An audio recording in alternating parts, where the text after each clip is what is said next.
High friends, welcome to my new video. तर आज आपण नारळाची वडी कशी बनवायची ते बघणार आहोत। चला तर व्हिडिओला सुरुवात करूया। इथे आपण एक नारळ घेतलेलं ते फोडून त्याचे पाठीमागची जी पाट असते ती काढून टाकलेली आहे। आता मी हे मिक्सरला बारीक करून घेणार आहे। तुम्ही हे नारळ खाऊन सुद्धा घेऊ शकता। आता आपण हे बारीक करून घेणार आहोत। तर सर्वप्रथम मी गॅस सुरू केलेला आहे आणि गॅसवर कढई ठेवलेली आहे। तर त्यामध्ये मी या कपाने 3 कप खोबरं किस घेणार आहे। या कपाने मी 3 कप हे नारळाचा चव घेतलेला आहे आणि हे आपण याला चांगलंपणे गरम करून घेणार आहे। गरम करत असताना यामध्ये आपण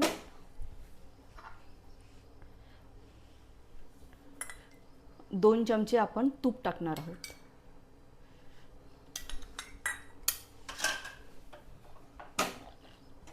आणि याला आपण चांगलं परतून घेणार आहोत। आपण याला तरी 5 मिनिटं तरी परतून घेणार आहोत।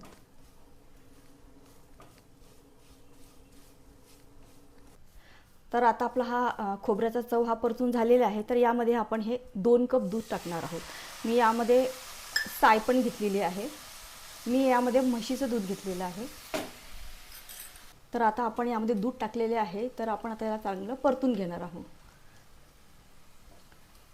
आपल्याला काय होते, कधी कधी खोबऱ्याच्या वड्या करताना एकदम मऊ होते, एकदम असे म्हणजे व्यवस्थित असा आकार धरत नाही। तर त्यामुळे काय करायचं, पहिले खोबऱ्याचा चव परतून घ्यायचा आणि नंतर त्यामध्ये दूध टाकायचं। आपल्याला ज्या वाटीने तुम्ही प्रमाण घेतलं त्याच वाटीने आपल्याला पूर्ण करायचं आहे। तर बघा, आपलं हे खोबऱ्याचा चव छान आता परतून झालेलं आहे। बघा, आता आपण यामध्ये साखर टाकून घेणार आहोत। तर मी आता त्याच कपाने 2 कप साखर घालणार आहे।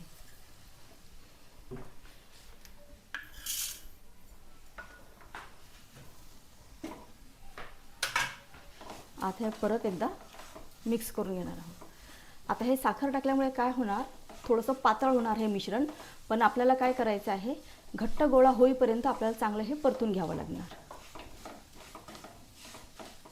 तर बघा, आपले हे मिश्रण आता पूर्णपणे कोरडे झालेले आहे। तर यामध्ये आपण आता हे मिल्क पावडर टाकणार आहोत। आता हे मिल्क पावडर कशासाठी, तर मिश्रणाला चांगलं बाइंडिंग येते आणि मार्केटसारखी चव लागते।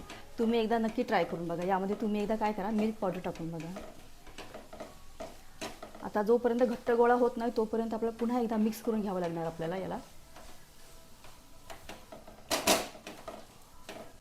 तर आता आपण यामध्ये 1 चमचा आपण वेलची पावडर टाकणार आहोत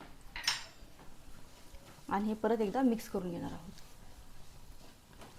आता बघा, आपलं हे तूप सुटायला तयार झालेलं आहे हे मिश्रण। आता आपण काय करू, थोडं 5 मिनिटं परतूया आपण याला।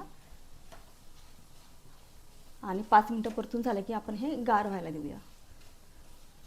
आपण इथे एक मोठं ताट घेतलेलं आहे, त्या ताटाला तूप लावून घेतलेलं आहे। आता ह्या ताटामध्ये आपण हे मिश्रण टाकून घेणार आहोत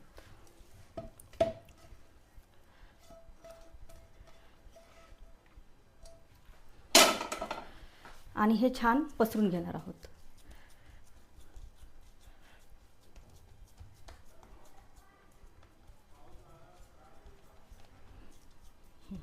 छान एकसारखं पसरून घेणार आहोत आपण याला।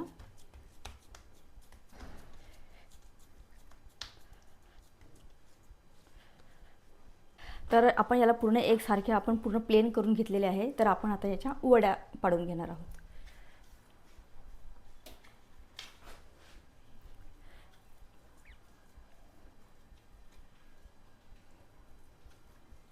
थोडंसं कोमट असतानाच आपल्याला पाडून घ्यायचे आहे।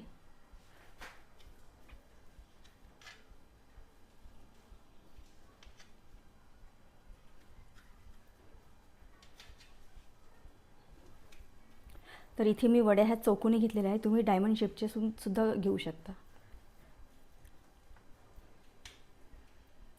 आणि गार झाल्यावर काढायचे आहे आपल्याला हे।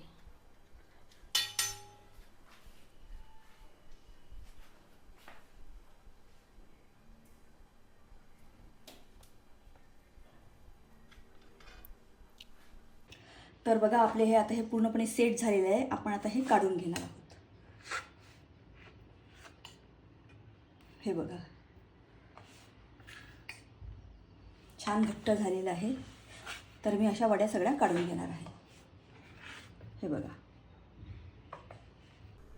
तर अशा प्रकारे आपली नारळाची वडी तयार झालेली आहे. तर मी काय केलं, नारळाच्या वड्या कट करताना त्याला पिस्त्याचे काप लावून घेतलेले आहे. बघा किती छान झाले बघा आपले.